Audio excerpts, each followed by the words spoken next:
Hello दोस्तों, आपका स्वागत है साइंस लर्नर में। दोस्तों आज मैं बात करने जा रहा हूँ फिर से एक नई कंट्री के बारे में।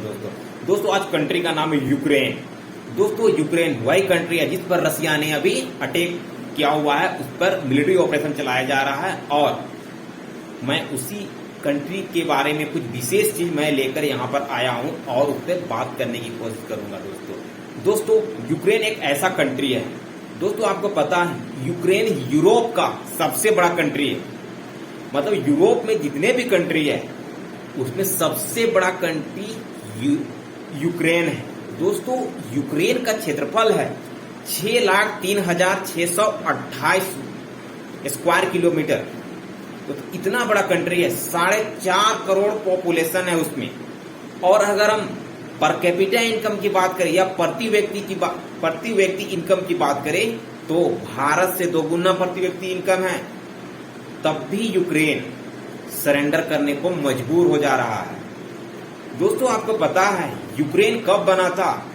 यूक्रेन बना दोस्तों पहले यूक्रेन एक इंडिपेंडेंस कंट्री हुआ करता था। दोस्तों जब रशियन क्रांति हुई, रूस की क्रांति हुई और 1917 में रसिया की क्रांति हुई थी और उसके बाद 1922 में सोवियत यूनियन का निर्माण करने में इसका भी हाथ था और सोवियत यूनियन में ये भी शामिल हो गया।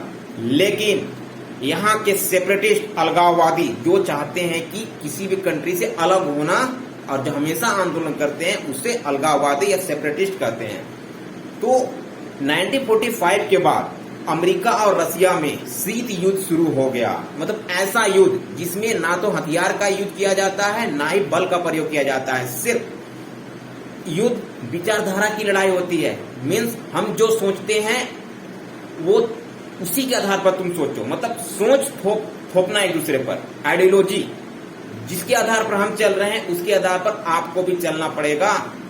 तो अमेरिका और रसिया अलग अलग सोच वाले थे। यही लड़ाई चला लगभग 50-55 साल। उसके बाद अमेरिका का जो प्लान था, अमेरिका ने इस तरह रसिया को तोड़ दिया। रसिया को सोवियत यूनियन, पहले नाम था रसिया का सोवियत यूनियन, तो उसमें 15 देश में सोवियत यूनियन टूट गया। दोस्तों वहां के लोगों को अमेरिका ने पूरी तरह से भड़काने की कोशिश किया और उसके बाद सभी आंदोलन करने लगे और अलग अलग देश का मांग करने लगे। उसी के बीच में यूक्रेन भी एक ऐसा देश था जो वो भी मांग कर रहा था कि हमें अलग देश चाहिए। और 24 अगस्त 1991 को ये रसिया से अलग हो गया और 1 दिसंबर 1991 को इसने जनमत संग्रह यहाँ पर हुआ और ये अलग देश के रूप में रहने के लिए तैयार हो गया और यूक्रेन नाम का एक देश बन गया। दोस्तों आपको पता है कि जब ये सोवियत यूनियन से अलग हुआ था उस समय यूक्रेन एक न्यूक्लियर पावर था, उसके पास परमाणु बम थे दोस्तों। लेकिन उसकी सारी जिम्मेदारी रसिया पर थी और जो मिलिट्री टाइज किया था रसिया के साथ किया था और उसने रसिया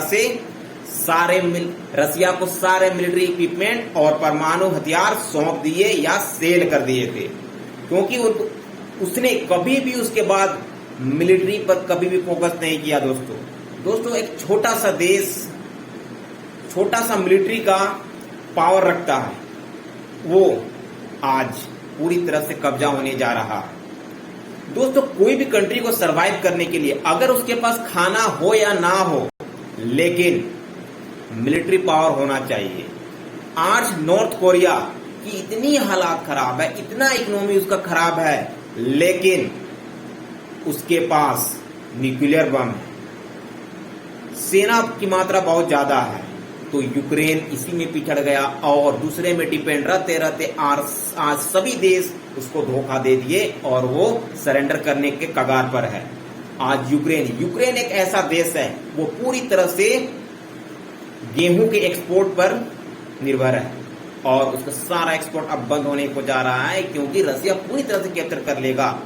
और वहां के प्रेसिडेंट स्टेटमेंट देते जा रहे हैं, सबसे हेल्प मांगते जा रहे हैं, नाटो कंट्री से भी हेल्प मांग रहे हैं, लेकिन कोई आगे नहीं आ रहा है, सिर्फ दिलासा दिया जा रहा है। दोस्तों, यूक्रेन को अब करना ये जितना भी पार्ट अगर यूक्रेन के पास बचता है तो उसे चाहिए कि अपनी मिलिट्री को स्ट्रोंग करे और उसके बाद ही अपनी इकोनॉमी को बनाए। अगर आपके पास मिलिट्री स्ट्रांग है तो कोई देश सोचेगा नहीं कि आप पर अटैक करें। दोस्तों, ये वीडियो आपको अच्छा लगा तो लाइक कीजिए, चैनल को सब्सक्राइब कीजिए और वीडियो को शेयर कीजिए। Thank you.